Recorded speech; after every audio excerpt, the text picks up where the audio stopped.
आइए, कहानियों की दुनिया में आपका स्वागत है। नमस्कार मित्रों, मैं हूं डॉक्टर रामजी भाई। आपके लिए एक छोटी सी कहानी लेकर आया हूं।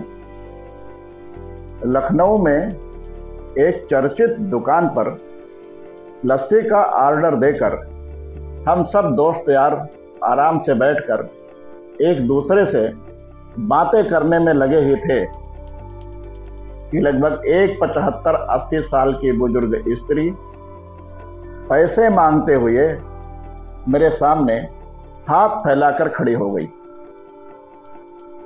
उनकी कमर झुकी हुई थी, चेहरे की झुर्रियों में बड़ी बेसब्री से भूख तैर रही थी।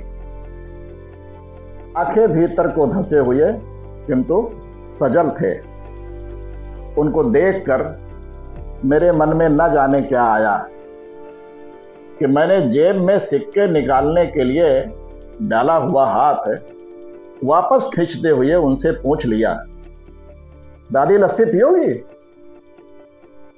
मेरे इस बात पर दादी कम अचंभित हुई और मेरे मित्र अधिक, क्योंकि अगर मैं उनको पैसे देता तो बस 5 या 10 रुपये देता, लेकिन लस्सी तो 60 रुपये की एक थी।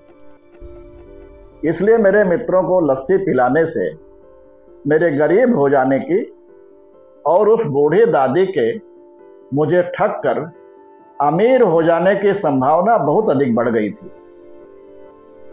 दादी ने सकुचाते हुए हामी भरी और अपने पास जो मांग कर जमा किए हुए 6-7 रुपये थे उन्होंने अपने कांपते हाथों से मेरी ओर बढ़ाए।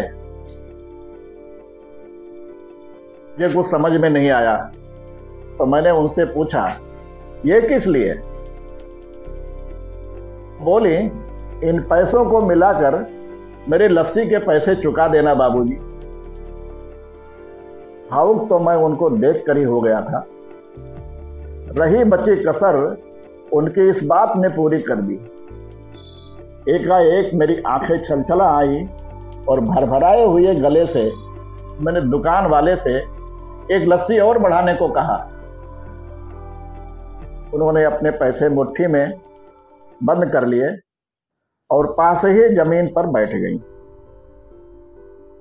अब मुझे अपनी लाचारी का अनुभव हुआ, क्योंकि मैं वहां मौजूद दुकानदार, अपने दोस्तों और अन्य कई ग्राहकों की वजह से उनको कुर्सी पर बैठने के लिए नहीं कह सका। मुझे डर था कि कहीं कोई टोक न दे, कहीं किसी को एक भीख मांगने वाली बूढ़ी महिला के उनके बराबर में बिठाए जाने पर आपत्ति न हो जाए।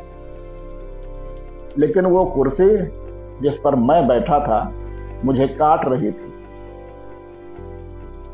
लस्सी कुल्हड़ों में भरकर हम सब मित्रों और बूढ़ी दादी के हाथ में आते ही मैं अपना कुल्हड़ पकड़कर दादी के पास ही जमीन पर बैठ गया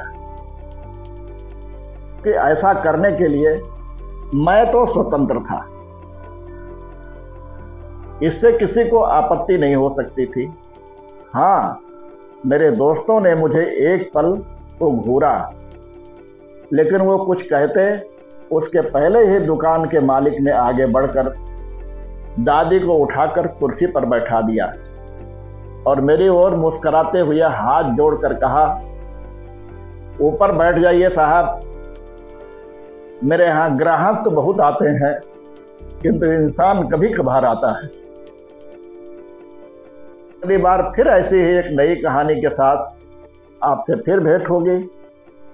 कोई कहानी आपको मिलने से छूट ना जाए, इसलिए आप इस चैनल को लाइक, शेयर एवं सब्सक्राइब करें तथा घंटी अवश्य दबाएं। सभी को नमस्कार।